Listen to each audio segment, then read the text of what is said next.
مسلمان خواب سحر حرام است فرزند به حیارا بند پدر حرام است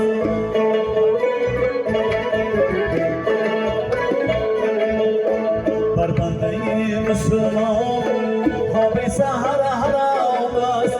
فرزند به حیارا بند پدر حرام است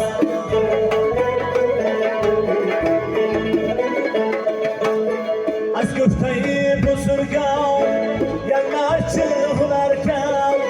از گفته بزرگان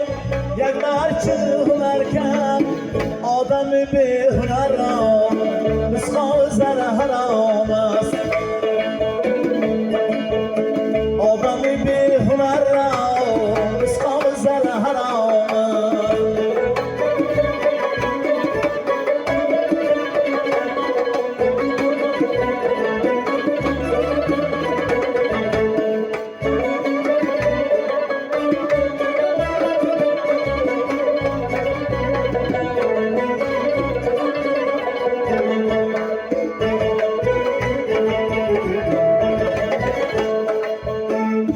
سفر مکن تو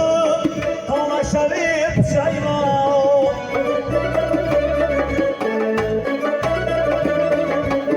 همراهی خوب نباشد خود سفر حرام است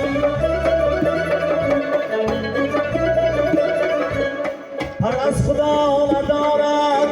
شرم و حیا ندارد فرزند به فراست گشار زر حرام است هر از خدا ندارد شرم و حیا ندارد فرزند به فراست گشار زر حرام است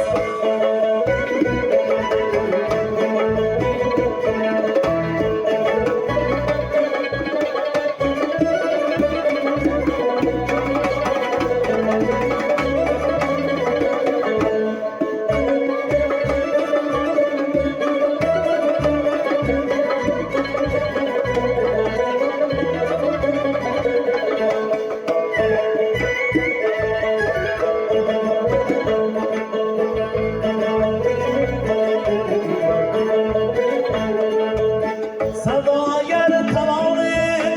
فکر کن دل نمانی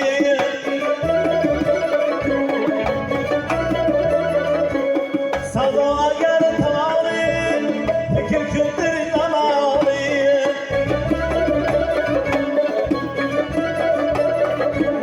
هم خانه خوب نباشد